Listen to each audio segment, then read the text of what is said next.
Em minutos espalhara-se a notícia.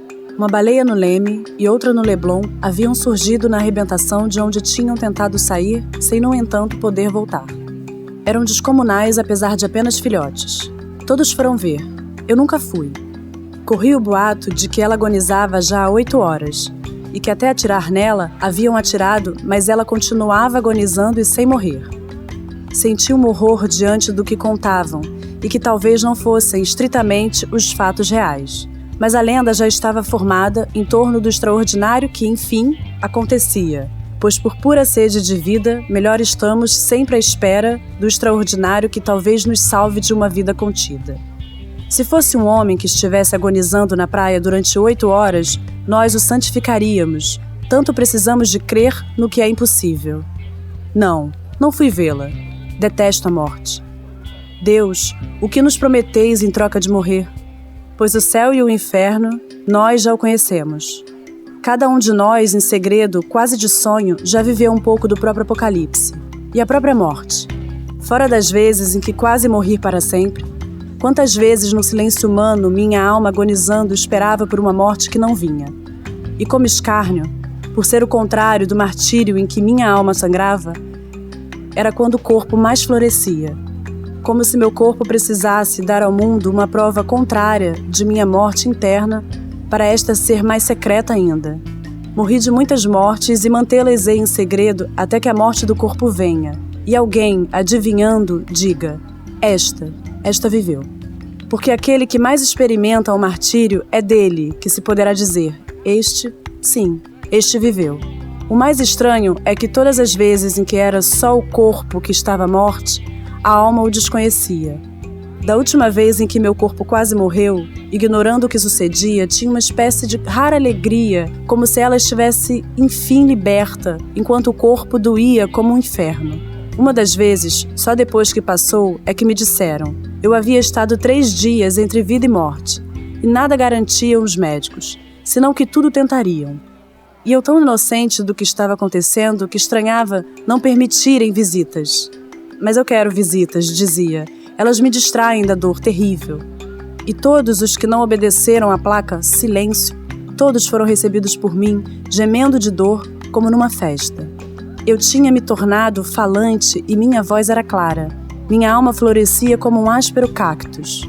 Até que o médico, realmente muito zangado e num tom definitivo, disse-me: mais uma só visita e lhe darei alta no estado mesmo em que você está.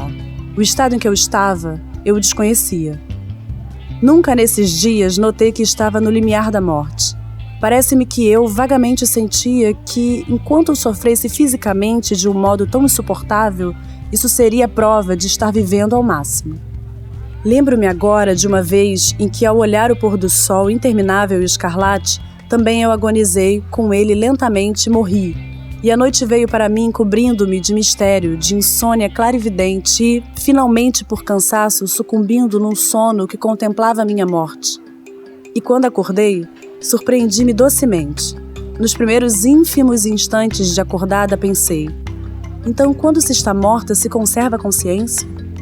Até que o corpo, habituado a mover-se automaticamente, me fez fazer um gesto muito meu, o de passar a mão pelos cabelos. Então, num susto, percebi que meu corpo e minha alma tinham sobrevivido. Tudo isto, a certeza de estar morta e a descoberta de que eu estava viva, tudo isto não durou, creio, mais que 2 ínfimos segundos ou talvez menos ainda. Mas que de hoje em diante todos saibam através de mim que não estou mentindo. Em menos de 2 segundos pode-se viver uma vida e uma morte e uma vida de novo.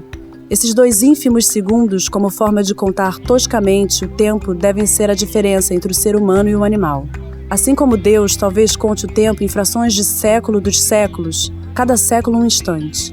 Quem sabe se Deus conta a nossa vida em termos de 2 segundos, um para nascer e outro para morrer. E o intervalo, meu Deus, talvez seja a maior criação do homem. A vida, uma vida. Lembro-me de um amigo que há poucos dias citou que um dos apóstolos disse de nós: vós sois deuses.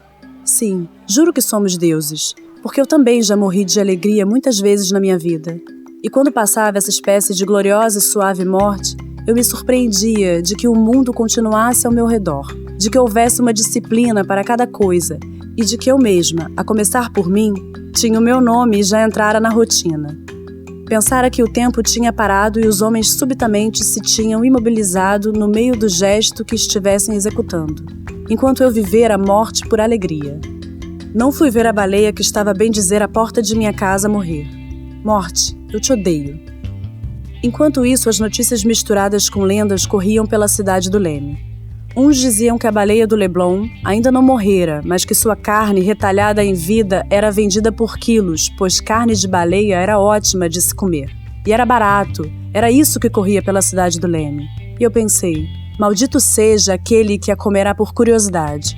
Só perdoarei quem tem fome, aquela fome antiga dos pobres. Outros, no limiar do horror, contavam que também a baleia do Leme, embora ainda viva e arfante, tinha seus quilos cortados para serem vendidos. Como acreditar que não se espera nem a morte para um ser comer outro ser? Não quero acreditar que alguém desrespeite tanto a vida e a morte, nossa criação humana, e que coma vorazmente só por ser uma iguaria, aquilo que ainda agoniza só porque é mais barato, só porque a fome humana é grande, só porque na verdade somos tão ferozes como um animal feroz, só porque queremos comer daquela montanha de inocência que é uma baleia, assim como comemos a inocência cantante de um pássaro. Eu ia dizer agora com horror, a viver desse modo, prefiro a morte. E exatamente não é verdade. Sou uma feroz entre os ferozes seres humanos.